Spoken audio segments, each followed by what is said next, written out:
नमस्कार। आज मैं आपसे एक बहुत महत्वपूर्ण मुद्दे पे बात करना चाहता हूं। आमतौर पे जब कोई नेता चुनाव के ठीक पहले किसी विषय पे चर्चा करता है या घोषणा करता है तो लोग कहते हैं वोट के लिए कर रहा है। कई वादे किए जाते हैं धर्म के नाम पे, कई वादे किए जाते हैं जाति के नाम पे, कई वादे समाज के निचले तबके के लिए किए जाते हैं और कई वादे कुछ चंद उद्योगपतियों के लिए किए जाते हैं। ये ऐसा क्यों करते हैं? क्योंकि बाकी पार्टियों ने धर्म और जाति के नाम पे अपने वोट बैंक बना रखे हैं और बड़े बड़े उद्योगपतियों को खुश करना होता है क्योंकि उनसे चंदा लेना होता है। तो ये एक तरह से बड़े उद्योगपति उनके नोट बैंक हैं और बाकी लोग उनके वोट बैंक हैं। इस वोट बैंक और नोट बैंक के बीच में एक बहुत बड़ा ऐसा वर्ग है जो पिस के रह गया है। वो ना इधर का है ना उधर का है और ये वर्ग है भारत का मिडिल क्लास। कोई भी पार्टी आज मिडिल क्लास के हित की बात करने को तैयार नहीं है। ऐसा क्यों है? आजाद भारत के 75 वर्ष में एक के बाद दूसरी पार्टी आई, एक सरकार के बाद दूसरी सरकार आई और इन सब लोगों ने मिडिल क्लास को दबा के, डरा के, निचोड़ के रखा हुआ है। मिडिल क्लास और सरकार का एक बड़ा अजीब रिश्ता है। मिडिल क्लास के लिए ये लोग कुछ करते तो नहीं है, लेकिन जब जब सरकार को इनकी जरूरत पड़ती है तब तब मिडिल क्लास के ऊपर सरकार हथियार चला देती है, चाकू चला देती है। और ये हथियार है टैक्स। लाखों करोड़ों की संख्या में मिडिल क्लास टैक्स भर भर के देता है देश चलाने के लिए, लेकिन बदले में मिडिल क्लास को क्या मिलता है? कुछ नहीं। भारत का मिडिल क्लास सरकार का सिर्फ और सिर्फ एक एटीएम बन के रह गया है। सच बात तो यह है, the Indian middle class is victim of tax terrorism. आखिर ये मिडिल क्लास कौन है? टीचर हैं, डॉक्टर हैं, आईटी प्रोफेशनल्स हैं, इंजीनियर्स हैं, अकाउंटेंट हैं, बैंकर हैं, दुकानदार हैं, लॉयर्स हैं। इन जैसे हजारों सामान्य लोग जो मिलके हमारा देश चलाते हैं, ये मिडिल क्लास है। और इन सब के मतलब मिडिल क्लास के क्या सपने होते हैं?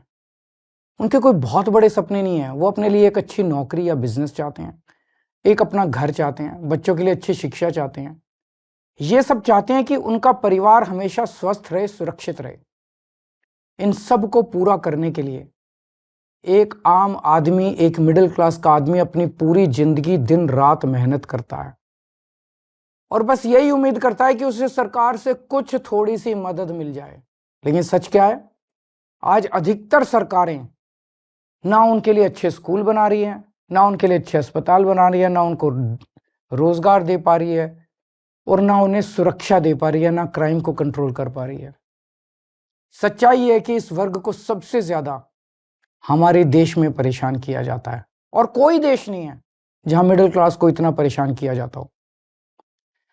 आपको पता है, अगर एक मिडिल क्लास परिवार साल में 10-12 लाख रुपए कमाता है तो income tax, GST, toll tax, education cess, sales tax, property tax, corporate tax, service tax, registration tax, capital gain tax वगैरह वगैरह वगैरह, ये सारे टैक्स मिला के एक मिडिल क्लास की 50% से ज्यादा आमदनी केवल और केवल सरकार को टैक्स देने में चली जाती है। अब तो दूध पे भी टैक्स लगता है, दही पे भी टैक्स लगता है, पॉपकॉर्न पे भी टैक्स लगता है, यहां तक कि पूजा के सामान पे भी टैक्स भरना पड़ता है। घर लेना हो तो टैक्स, घर बेचना हो तो टैक्स, गाड़ी खरीदो तो टैक्स, गाड़ी बेचो तो टैक्स, बच्चों को अच्छी शिक्षा देनी हो तो पहले प्राइवेट स्कूल की महंगी फीस की मार और उसके ऊपर अच्छे कॉलेज भेजने के लिए एजुकेशन लोग और उसकी ईएमआई पे डबल मार। जीते जी टैक्स तो देना ही पड़ता है, लेकिन अब तो सरकार ने ऐसी हालत कर दी है कि मरने के बाद भी टैक्स देना पड़ता है। और इस टैक्स टेररिज्म के बीच मजाल की वो अपने सपने पूरे करने की कोशिश करे।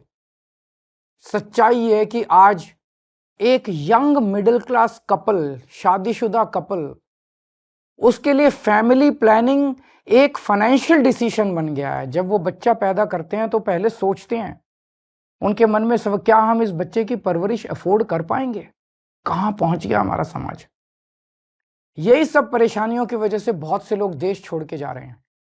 2020 में 85,000 भारतीय देश छोड़ के विदेश चले गए और 3 साल बाद 2023 का आंकड़ा दिखाता है कि 3 गुना यानी कि 2,16,219 लोग देश छोड़ के चले गए। ये हमारे ही देश के लिए बहुत बड़ा नुकसान और दुख की बात है, क्योंकि ये युवा जो हमारे देश का भविष्य बन सकता था, आज किसी और देश का भविष्य बन रहा है। अब ये समस्या है, लेकिन इसका समाधान क्या है? सरकार के पास पैसा जनता से आता है। अब इस पैसे को खर्च करने के दो ही तरीके हैं। या तो सरकार इस पैसे को जनता की भलाई पे खर्च करे, शिक्षा पे, स्वास्थ्य पे, ऐसी बेहद जरूरी बुनियादी सुविधाएं बेहतर करे, लोगों का जीवन बेहतर करे। और या फिर दूसरा तरीका है कि अपने उद्योगपति दोस्तों को कर्ज दे दे और थोड़े दिन में वो कर्ज माफ कर दे, जनता के पैसे डुबो दे। हमारी दिल्ली सरकार ने पहला तरीका चुना। हम जनता के पैसे जनता पे खर्च करते हैं। मेरा मानना है कि मिडिल क्लास सिर्फ शिक्षा से ही आगे बढ़ सकता है। इसलिए हमने सरकार बनते ही एजुकेशन का बजट 5,000 करोड़ से सीधा 10,000 करोड़ कर दिया और आज ये बजट 16,000 करोड़ पे पहुंच गया, हमारा दिल्ली का शिक्षा बजट। हमने सरकारी स्कूलों को इतना बेहतर बना दिया, इतना बेहतर बना दिया। ये स्कूल आज इतने अच्छे हो गए कि 4 लाख बच्चे प्राइवेट स्कूल छोड़ के सरकारी स्कूल में आ गए। अब बहुत बड़े स्तर पे मिडिल क्लास लोग अपने बच्चों को यहाँ सरकारी स्कूल में भर्ती करा रहे हैं। क्या पहले कभी आपने सुना था कि कोई बच्चा प्राइवेट स्कूल छोड़ के सरकारी स्कूल में जाता है? और इतना ही नहीं, हमने प्राइवेट स्कूलों को फीस बढ़ाने पे कैप लगा दी और हजारों बच्चों को उनकी सालों पुरानी फीस रिफंड करवाई है। दिल्ली के अंदर जो पिछले सालों में उन्होंने गलत फीस ले ली थी, कई स्कूलों से हमने फीस रिफंड कराई है।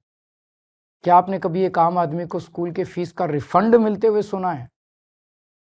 तो आप ही बताइए, क्या हमने आप ही के टैक्स के पैसे शिक्षा में इन्वेस्ट करके, शिक्षा का बजट बढ़ा के, स्कूल बेहतर करके, प्राइवेट स्कूलों की फीस पे कैप लगा के, क्या हमने कोई गुनाह किया है?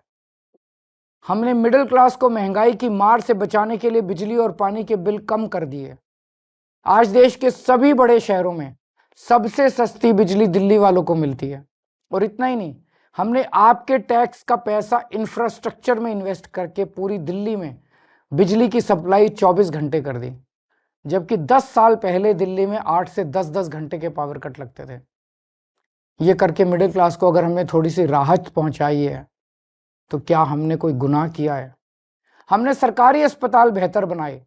सरकारी अस्पताल से रेफर होकर प्राइवेट अस्पताल जाने वालों की सारी सर्जरी फ्री कर दी।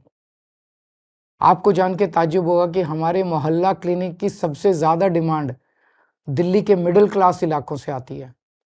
तो क्या आपके टैक्स के पैसों से अच्छे अस्पताल और अच्छे मोहल्ला क्लिनिक बना के एक आम आदमी को अच्छा इलाज करके हमने कोई गुनाह किया है क्या? अब इस मिडिल क्लास के अंदर भी एक वर्ग है जिनके बारे में सरकार ने कभी नहीं सोचा, वो है हमारे सीनियर सिटीजन। सीनियर सिटीजन्स ने, हमारे बुजुर्गों ने पूरी जिंदगी ईमानदारी से टैक्स भरा। मोटे मोटे तौर पे देखें तो एक एवरेज मिडिल क्लास का आदमी रिटायर होते होते कम से कम अपनी पूरी जिंदगी में 1 से 1.5 करोड़ रुपए का टैक्स तो दे ही देता है। इसके बदले में उसको क्या मिलता है? भगवान ना करे उसको कोई बड़ी बीमारी हो जाए, ना उसको इंश्योरेंस कंपनी कुछ देती, ना सरकार उसका हाथ पकड़ती। इसलिए आने वाले चुनाव के बाद हम दिल्ली में संजीवनी योजना लागू कर रहे हैं। इस योजना के तहत 60 साल से ऊपर के सभी सीनियर सिटीजन्स को सरकारी और प्राइवेट अस्पताल में बिल्कुल फ्री इलाज मिलेगा। तो आप बताइए, अगर आपके टैक्स के पैसे से आपके घर के बुजुर्गों को ही नहीं, पूरी दिल्ली के हर बुजुर्ग को अच्छा इलाज मिल जाए, तो क्या हमने कोई गुनाह किया है क्या? कभी सोचा आपने? जब यही चीज दूसरे देशों की सरकारें करती है तो हम वाह वाह करते हैं। यूरोप, लंदन, पेरिस, वो लोग करते हैं तो हम वाह वाह करते हैं, लेकिन हमारे देश में हम सब इसके खिलाफ बोलते हैं। ऐसा क्यों होता है?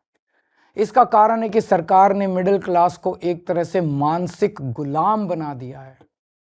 जब आपका ही टैक्स में दिया हुआ पैसा आपके ऊपर खर्च होता है या समाज पे खर्च होता है तो उसको फ्री की रेवड़ी कह के आपका अपमान किया जाता है। हाँ, ये बात तो सच है कि आपके पैसों से बहुत सारे गरीबों को भी बिजली पानी मुफ्त मिलती है, बस ट्रैवल मुफ्त मिलता है। आप सोचते होंगे मेरे पैसे से किसी और पे ये क्यों लगाया जा रहा है, लेकिन आज मैं आपसे कहना चाहता हूं इसका जवाब मुझसे बेहतर आपके माता पिता देंगे। आज हमारे जो छोटे छोटे शहरों में मिडिल क्लास है ना, इनमें से 99% के माता पिता गरीब थे। उन्होंने अपने खून पसीने की कमाई से गरीबी से मिडिल क्लास तक पहुंचने का सफर तय किया है। उनसे पूछ के देखना, उनको सरकार अगर थोड़ी सी मदद दे देती, उनको सरकार से थोड़ी मदद मिल जाती, थोड़ी सहूलियत मिल जाती, तो उन बचाए हुए पैसों को जोड़ के वो क्या क्या कर सकते थे। मुझे यकीन है कि उनका जवाब ये होता कि वो पैसा वो अपने बच्चों के भविष्य के लिए संवारते, यानी आपकी जिंदगी बेहतर करने में लगाते आपके माता पिता। इसी तरह जब जनता का पैसा जनता पे खर्च होता है तभी देश का निर्माण होता है। लेकिन ताज्जुब की बात यह है कि करोड़ों की तनख्वाह पाने वाले, लाखों की गाड़ियों में घूमने वाले, महंगे महंगे सूट पहनने वाले पत्रकार एयर कंडीशन स्टूडियो में बैठ के मिडिल क्लास को मिलने वाली छोटी छोटी राहतों पे सवाल उठाते हैं। बड़े बड़े सरकारी कोठियों में रहने वाले नेताओं को आप ही के पैसों से फ्री बिजली मिलती है, आप ही के पैसे से फ्री पानी मिलता है, आप ही के पैसे से ऐशो आराम की सारी सुविधाएं मिलती है, तब उसे फ्री की रेवड़ी नहीं कहते। हमने दिल्ली में मिडिल क्लास को राहत देने की पूरी कोशिश की और आगे भी हम करते रहेंगे। मिडिल क्लास को ऊपर पहुंचाने में कोई कसर नहीं छोड़ेंगे, उनको राहत देने में कोई कसर नहीं छोड़ेंगे। और आज हम केंद्र सरकार से भी ये अपील करते हैं कि हमारे देश के असली सुपर पावर भारत के मिडिल क्लास को पहचाने। आज मैं ये ऐलान करता हूं कि मैं और आम आदमी पार्टी सड़क से लेकर संसद तक मिडिल क्लास की आवाज बनेंगे, उनकी आवाज उठाएंगे, उनके मुद्दों को उठाएंगे। आज से 2 हफ्ते के बाद देश का अगला बजट आने वाला है। इस लोकसभा के सत्र में आम आदमी पार्टी के सांसद मिडिल क्लास के मुद्दे संसद में उठाएंगे। मिडिल क्लास की आवाज की गूंज अब संसद में सुनी जाएगी। हम ये मांग करते हैं कि देश का अगला बजट मिडिल क्लास को समर्पित हो। आज मैं केंद्र सरकार से 7 डिमांड कर रहा हूं, 7 पॉइंट डिमांड्स मिडिल क्लास की तरफ से। पहला, शिक्षा का बजट 2% से बढ़ा के 10% किया जाए, प्राइवेट स्कूलों की फीस पे लगाम लगाई जाए पूरे देश में। दूसरा, उच्च शिक्षा के लिए, हायर एजुकेशन के लिए सब्सिडी और स्कॉलरशिप्स दी जाएं। तीसरा, हेल्थ का बजट भी बढ़ा के 10% किया जाए और हेल्थ इंश्योरेंस से टैक्स हटाया जाए। चौथा, इनकम टैक्स की छूट की सीमा को 7 लाख से बढ़ा के कम से कम 10 लाख किया जाए। पांचवा, एसेंशियल कमोडिटीज के ऊपर, आवश्यक वस्तुओं के ऊपर से जीएसटी खत्म किया जाए। छठा, सीनियर सिटीजन्स के लिए मजबूत रिटायरमेंट प्लान और पेंशन की योजनाएं बनाई जाएं और देश भर में सभी सरकारी और प्राइवेट अस्पतालों में सीनियर सिटीजन्स को मुफ्त और अच्छा इलाज दिया जाए। और सातवां, बुजुर्गों को पहले रेलवे में 50% कंसेशन मिलता था जो बंद कर दिया गया, उसे दोबारा चालू किया जाए। ये है हमारा मिडिल क्लास का मैनिफेस्टो। अगर आप हमारे मिडिल क्लास मैनिफेस्टो से सहमत हैं तो हमारी वेबसाइट middleclassmanifesto.com पर साइन करें और आप अपनी भी आवाज केंद्र सरकार तक पहुंचाएं। अगर देश का पूरा मिडिल क्लास एक साथ एकजुट होकर अपनी आवाज उठाएगा तो सरकार की हिम्मत नहीं है कि वो आपकी आवाज ना सुने। सरकार को आपकी आवाज सुननी पड़ेगी। नमस्कार, जय हिंद।